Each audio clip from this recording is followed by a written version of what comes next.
Starting the coal stove for the first time this season. Need some dry coal, a lighter, some thin sticks, and a can with both ends out of it. Disconnect the smoke detector until you get it started. Make sure your can that you use is right over the air vent. Next, light some of the sticks.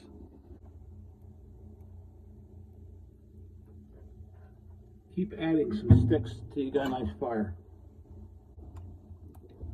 Let the fire build. The longer you let this fire burn and get nice and hot, the more it will be hot on the bottom, because you'll have ashes on the bottom, so when you throw your dry coal in, it'll light better. Also, it'll warm your flue, so your draft will be ready to go. I added some nice dry coal to it. Just make sure it's nice and dry, because this coal that we get comes in a bag and it's wet. Okay, we started the fan.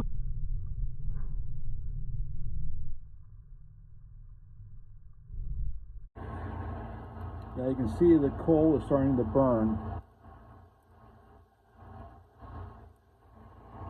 You can add a little bit more on, but you just have to be careful not to drown the flame. And you can do that easily with anything you put in there.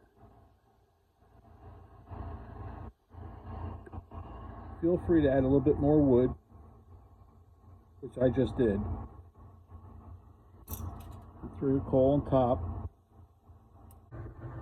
And now I'm increasing my rate of coal to 2.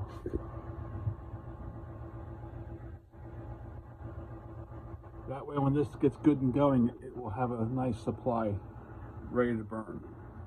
You can see that it's starting to catch really good because, for one, the flame is different. It's just a little different color, and there's a nice glow on the bottom of the can. And if you can see, there's a nice row of coal coming. Now I'm lighting my stove today because our local Tractor Supply just got some coal in. They didn't have it for a long time. At the beginning of the season, I usually get some coal.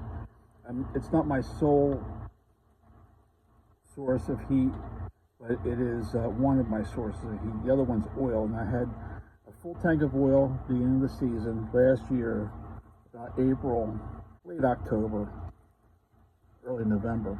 But you can see that this is, some of this just the ash, burning off the coal, and the stove, I dusted it out, but it still has flakes in it.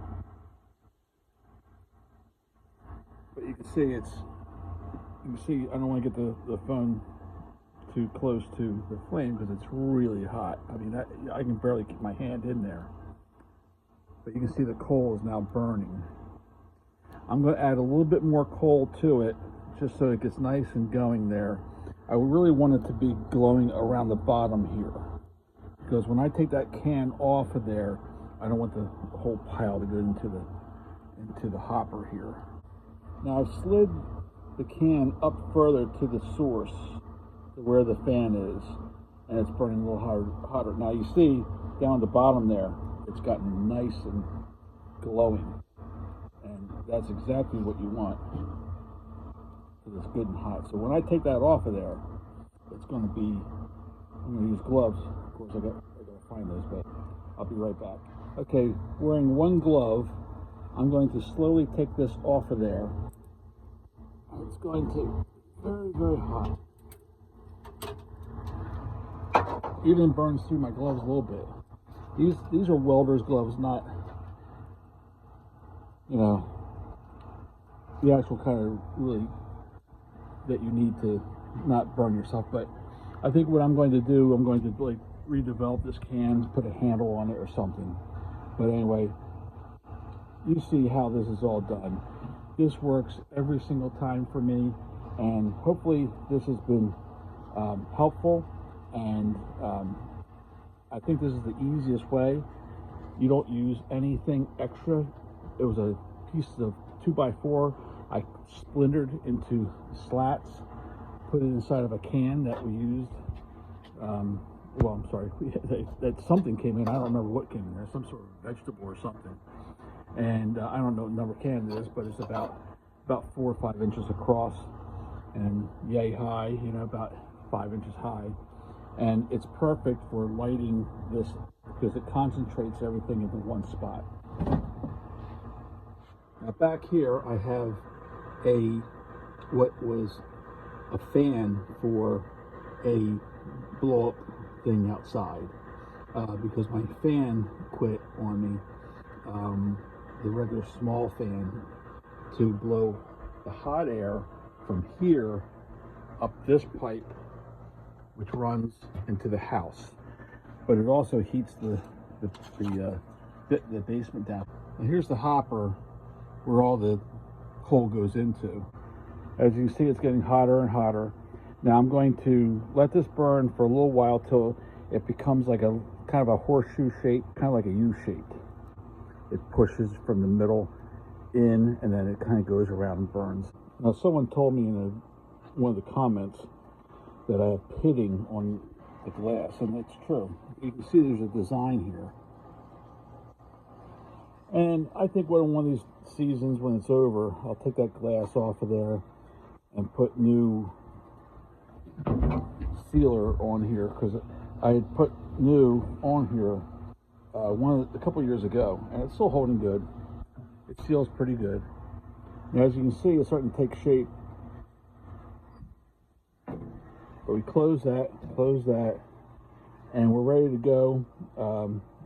This will burn sometime now. I'm not going to put the smoke detector back on until I'm sure all the fumes are out of here, because it will give my wife an absolute heart attack if that goes off.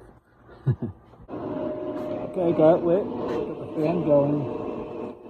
I put this against here so it doesn't make this fridge run too much, because the heat might come off of it, which it is high, but this has a high fire rating. It's not asbestos, but it has a high fire rating to block any kind of heat that would come off of here and make this refrigerator too hot, you know.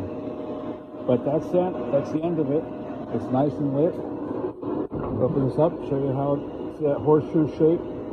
I'm going to close it. I'm going to put it down to 1 for right now. 1 is a nice setting. This is a temporary solution here. This is the fan needs to run at a variable speed, but when I get a new switch, it'll just take the place of all that, and it'll mount back up here on the wall. So if you like what you see, give us a thumbs up, subscribe. This is Bob from the 5 Acre Woods. Have a great day and stay warm. There it is, filled to the top. Just thought I'd show you that.